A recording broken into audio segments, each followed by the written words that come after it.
Hello friends, welcome to বিজয়িতাজ Yummy Kitchen. আজ আমরা দেখতে চলেছি কাচের পুলি পিঠের রেসিপি। আসুন দেখে নিই ঘরে থাকা সামান্য কিছু উপকরণ দিয়ে আমরা কত ইজিলি এই পিঠে তৈরি করতে পারি। এটা তৈরি করতে আমাদের কি কি ইনগ্রিডিয়েন্টস লাগছে আপনাদের সাথে সবটুকুই শেয়ার করছি। আজকে রেসিপির জন্য আমাদের লাগছে বড় দানার সাবু। এটা আমরা একটা ছাঁকনিতে ঢেলে নিয়ে ধুয়ে নেব, তারপর কিছুক্ষণের জন্য ভিজিয়ে রাখব। আমরা সাবুদানাটা ধুয়ে নিয়ে জলে ভিজিয়ে রেখেছি। সামান্য পরিমাণ জল দিয়ে এটা ভেজাতে হবে, যেন খুব বেশি জল না হয়, তাহলে আমরা যখন এটা মাখবো তো মাখা হবে না, অর্থাৎ ডো তৈরি হবে না। সেই জন্যে যে পাত্রে সাবু রাখবো সেই পাত্রে সাবুর সমান সমানই জল দিতে হবে। সাবুগুলো ভিজে গেছে। এবার আমরা এটা আপনারা চাইলে হাতের সাহায্যেও ডোলে মেখে নিতে পারেন। আমরা মিক্সিতে একবার ঘুরিয়ে নিই। আমরা মিক্সিতে এটা ব্লেন্ড করে নিয়েছি। অন্যদিকে খোয়া ক্ষীর গ্রেট করে নেব। আজকের আমাদের কাচের পুলি পিঠার রেসিপি তৈরি হচ্ছে। এটা সামান্য কিছু উপকরণ দিয়েই তৈরি হয়। অন্যদিকে আমরা দুধ বয়েল করতে বসিয়েছি। বেশ গাঢ় হতে হবে, বয়েল করে নিতে হবে। আমরা সুগার ফ্রি দিয়ে আজকে তৈরি করব, তাহলে যারা ডায়াবেটিকের পেশেন্ট তারাও খেতে পারবে, আর মায়ের যেহেতু ডায়াবেটিক আছে তাই মাও খেতে পারবে। হাতে জল লাগিয়ে নিচ্ছি।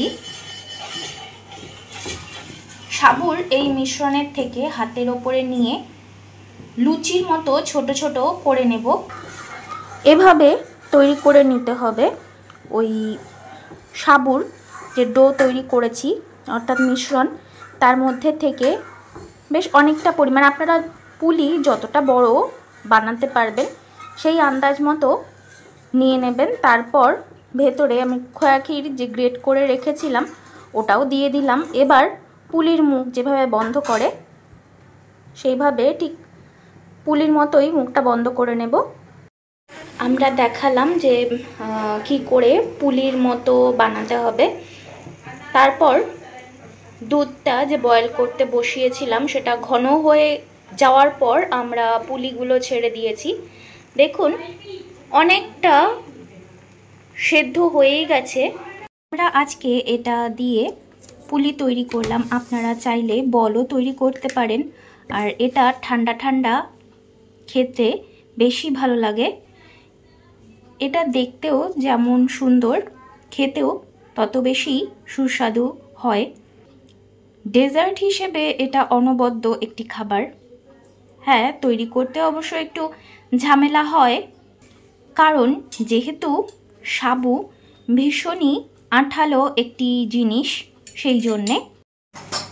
এটা হয়েই গেছে আর আমরা নামিয়ে নিয়েছি। ফ্রেন্ডস, তৈরি হয়ে গেছে আজকে আমাদের কাচের পুলি পিঠের রেসিপি। আশা করছি আপনাদের রেসিপিটি পছন্দ হয়েছে। বাড়িতে অন্তত একবার ট্রাই করুন, নিজেও খান, সবাইকে খাওয়ান, আর কমেন্টসে আমাকে জানান আপনাদের কেমন লেগেছে।